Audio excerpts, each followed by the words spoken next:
Jubilito TV Official. So, yun. What's up mga kabagis? This is Jubilito TV Official at eto na naman po muli ang isang edisyon ng ating reaction video mga kalingap at kabagis, no?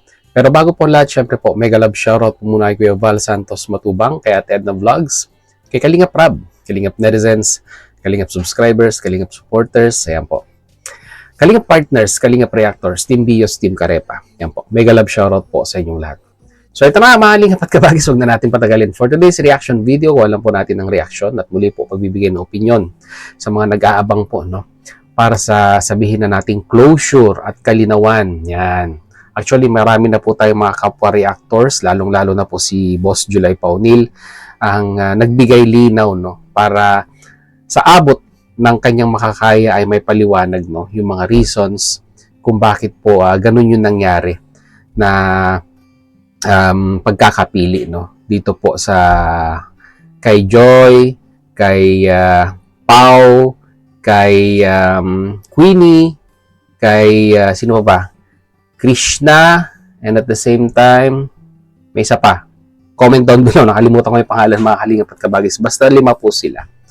At sila po yung first batch ng supposed to be na mailalagay, no, sa billboard, and at the same time ay magiging kauna-unahang batch ng magiging endorser, ambassadress ng Velvet Box Jewelry Collection, no, mga kalingap at kabagis, no. At syempre po, may reasons yan, no? At si Kalingap Rab, pinaliwanag na yan sa kanyang live. May mga nakaintindi, may mga nandun pa rin, nagko-comment na nandun pa rin yung kanilang pagka-dismaya, di ba?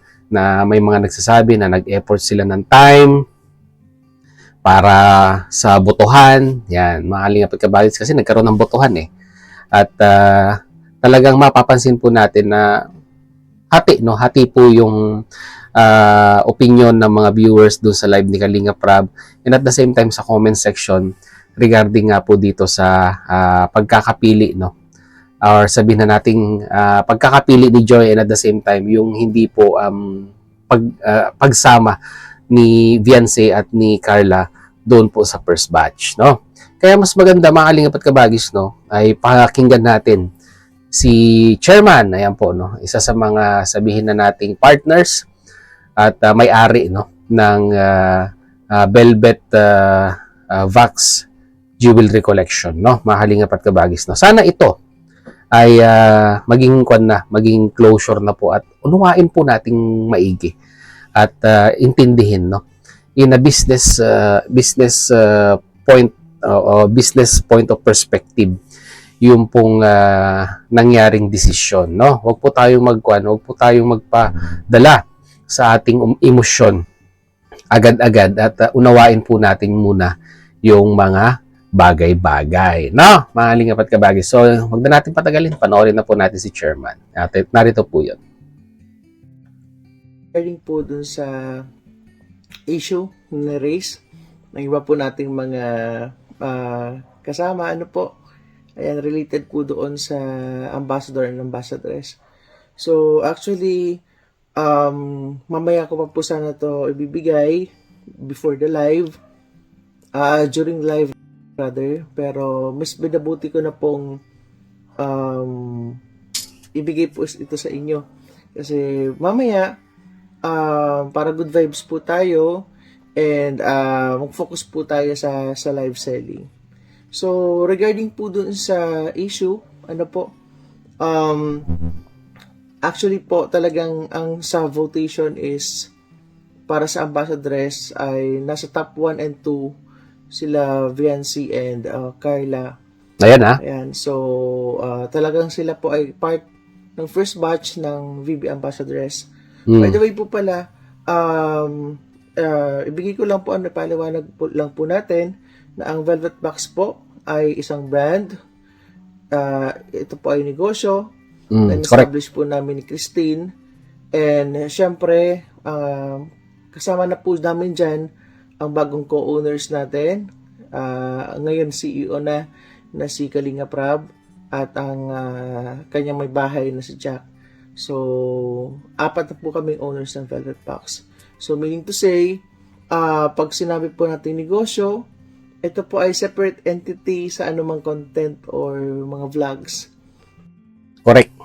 Ayan. So, open to all po ang Velvet Box. Kahit sino, pwedeng bumili, mag-patronize, at kahit sino din po ay pwede namin maging model or VB ambassadress or ambassador. Kasi before po is, ayan, marami po kami naging ambassadress, no? Most especially, nandiyan po si Isandra, yung dating Binibining Camarines Norte, no? Together with Angela, and also si Miss Alexi Brooks, no? Ang Miss Eco International ngayon ng ating bansa. So ibig sabihin, mga kalingap at kabagis, no? Bago pa nangyari itong botohan, selection process para sa magiging bagong mga modelo ng Velvet Box, ay may mga nauna na. Siguro at that time ay wala pang hindi pa co-owner sila Kalinga Prab at Jack dito po sa business na ito, no? Kumbaga, sila pa lamang po yung nagpapatakbo. So, ibig sabihin, bago pa nangyari itong botohan na ito para sa mga Kalingap Angels, no? Ay may mga bigating na sila. May mga bigating brand ambassadress na sila ng kanilang jewelry collection, mga Kalingap at kabagis, no? Kaya wag po nating no? Wag po nating sasabihing hindi ito yung unang pagkakataon na nagkakaroon ng brand ambassador yung kumpanya, mga Kalingap at kabagis, no? So siguro parang pinaka respeto na lamang po kay Kalinga Prab ay binigyan siya ng pagkakataon na ma-expose naman, no, yung mga talents din ni Kalinga Prab, yung mga Kalingap Angels, through means of sila naman ang gagawing sila naman ang gagawing ambassadress ng jewelry collection na ito. So pagpatuloy natin. Play. Ibig po sabihin, wala po siyang binibigyan ng focus ng isang community. Ano po, lahat po ng kababayan nating Pilipino ay open po, free po na bumili, mag-patronize sa ating produkto. Correct. So, back to the issue po regarding the votation. Ano po, so pag negosyo po kasi personally sa aming mag-asawa, professionalism is very important. Ano po, regardless of the reasons, at naiintindihan naman po natin kung may reason sila, kaya lang po yung tawag dito, yung presensya, no, yung pagiging fair po namin, na yung kasama sa nanalo is nandito, tapos yung dalawa na supposedly nanalo pero wala. So we have to make our decision na i-replace muna pang samantala. So ang nangyari po noon is dahil si Queen hindi naman po talaga kasama sa first batch, since nawala po yung dalawa, which is si Carla and si Viancy, nag-decide po kami na i-replace muna yung slot nila temporarily. Okay? So para at least maging fair po kami dun sa present, na si Jovi, si Pau, Okay. and actually pinalitan po ng dalawa, no, si Jovi and then si Queen, ano po. So si Pau and then si Joy lang yung nandito. So dahil sa wala nga po, hindi nag-show up sila Carla and Vince na dapat sila yung nasa top 1 and 2, pinalitan po muna sila ng dalawa. So sila po yung sa batch 1 na magiging VP ambassadors namin. So, pero hindi po ibig sabihin na si Carla and Viancy ay hindi na magiging part ng Velvet Box. So, meron po kami mga upcoming mga products. So, dahil wala sila sa batch 1, wala sila sa batch 1, no? Doon naman po sila sa product na parating po natin. So, po, yun naman pero pala nakaline up po Ang yan, bihira. hindi yan instant. Like yung sa billboard, hindi din po yan instant. May mga pag-uusap po dyan, and we have selected date para po dyan. Kasi yan ay kakailanganin po yan ng budget pa. So, eventually po, lahat ng mga plano ni Velvet Box ay matutupad naman po yan. Pero, yun nga po, hindi po siya agad-agad. Okay? So, hinihiling lang po namin yung unawa. Once again po, wala po kaming kinikilingan ng mga community. Po? So, kasi ito po ay isang negosyo. And pag negosyo po kasi, iba ang usapan. Personally, I'm very strict, pagdating po sa professionalism. Okay, hindi ko po sinasabi na si Carla at si Vianza ay hindi professional. When we say professionalism po in general, pagka meron po tayong, let's say for example, kinuha kang endorser, isang company. So, mahalaga po talaga yung date, yung oras ng pagdating, yung araw na naka-schedule na dapat nandyan ka. So, kasi po ito ay long term. Hindi po ito yung parang isang project lang and then after that, tapos na. Okay? So, to be fair po dun sa mga nanalo din sa vote na nandito during the time na ribbon cutting. So, yun po muna yung prioritize namin. And yung dalawang bakante, so we have to replace it. Kasi dapat po talaga ay 5. Okay? 5 po yung nasa billboard. So, we have to replace that immediately. Wala pong kinoconsider ng mga community. Okay? So, ayan. So, we decided to replace Jovi and Queen. So, yun po talaga yung napagdesisyonan namin. So, ang appeal ko lang sa inyo is sana po igalang ninyo yung desisyon namin bilang mga owners. Okay? Don't blame anyone sa amin. Ang brand po is brand. So, wala pong kinalaman dyan yung iba't ibang community. Actually, we are open to all, kahit yung ibang community na ibang content creators, all of the public figures, celebrities, we are open for collaboration. So, because this one is a business. So, meron pong tamang avenue or tamang platform for the vlogs and the different communities. So, ayan, yun po yung hindi naman din pa kakialaman ng side namin nila Rab.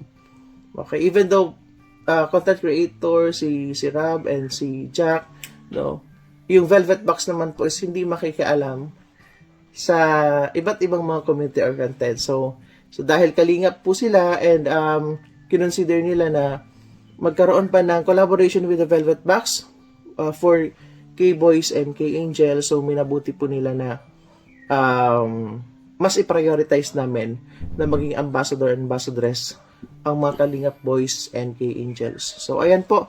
So yun, mga Kalingap at Kabagis, sana maging malinaw po ito, yung pong naging announcement ng co-owner, chairman ng Velvet Box Jewelry Collection. Kuha na lang natin to. In layman's term, mga Kalingap at Kabagis, para maintindihan at maunawaan nung iba na hindi pa rin nakakaintindi hanggang ngayon. Let's say merong isang raffle draw na kailangan na ang sabihin na nating ang mechanism para manalo ka ay kailangan nandun ka sa araw ng draw at kailangan dala mo yung ticket, mga Kalingap at Kabagis, Let's say nabunot yung ticket mo at wala ka doon.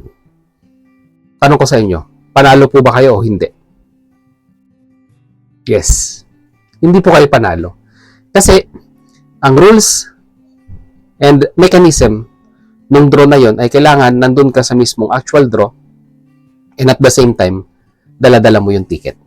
Pero unfortunately, wala ka, kaya ibibigay doon sa mga taong nandun na may dala-dala ng kanilang ticket na mabubunot. So, ganun na mga Kalingap at Kabagis, At saka, huwag na po tayo malungkot. Kasi nga po, sabi ni Sir, ay hindi naman totally mawawala, di ba? sa promotion, no? Sila Vianse, no? Kumbaga, nagkataon lamang na syempre batch 1 nauna, sa susunod na mga kwan na lang sila, sa mga susunod na mga product endorsement na darating para po sa kumpanyang ito. So, ibig sabihin, hindi po naman sinara yung pintuan para doon po sa dalawa. Diba? Kumbaga, it is just all professionalism in regards with business perspective, no? Mga kalingap at kabagis, no? Mga businessman po yan. So, ibig sabihin, labas po ang kwan. Labas ang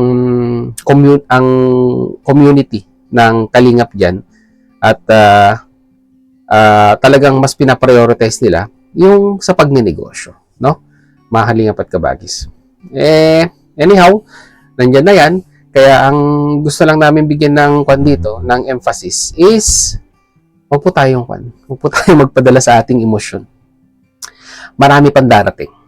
Marami pang darating. Asahan nyo po yan. Mahalingap at kabagis. No? Hindi po ito yung unang pagkakataon na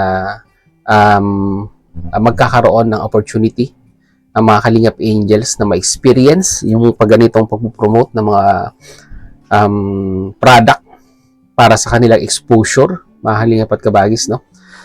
Marami pang darating, no? Napakalaking community po ang Kalingap at as of now, ay talagang masasabi po natin na marami na po ang nakakapansin. Both locally and internationally po sa Team Kalingap. At one of these days, naniniwala ako na pabibigyan din ng break or ng opportunity yung mga ibang Kalingap Angels natin na ma-experience yung ganitong pag-i-endorse ng mga produkto ng mga iba't ibang business entities dito po sa bansang Pilipinas, no? So yun, mga Kalingap at kabagis, yun lang po ang ating reaction video. Mag-comment po kayo sa ating comment section kung ano naman po inyong masasabi, opinion, reaction dito nga po sa naging announcement ng co-owner, chairman po ng Velvet Box Jewelry. Ayan, mga Kalingap at kabagis, no? Lagyan nyo na lang po sa ating comment section, mga Kalingap at kabagis. So yun, muli, maraming salamat talaga sa dulo po ng ating reaction video ngayong araw na ito. Kaya nasamahan nyo po muli si Jubilito TV Official. At muli po nagpapalala po ang inyong host. So hindi po nakasubscribe sa channel po ni Kuya Val Santos Matubang at the Vlogs Kalingap Rab. Ayan, supportahan po natin ang kanilang mga YouTube channel. And at the same time, muli po naglalambing din po ang inyong host. Sa mga hindi po nakasubscribe sa channel po ni Jubilito TV Official, ay pakita naman po ang subscribe button at ang notification bell para maging updated po kayo sa mga darating nating reaction videos, mga Kalingap at kabagis, no? At ganoon din po, paki-follow and like ang ating official FB page na may title pong kaparehas po ng ating official YouTube channel. Yan, Jubilito, ano ba talaga? Jubilito TV Official. Ayan, mga Kalingap at kabagis. So yun, hanggang dito lang. Once again, this is Jubilito TV Official, proud member po ng Team Koos at ng Team Vios. As always, mga Kalingap at kabagis. Peace, God first. God bless po. Bye-bye!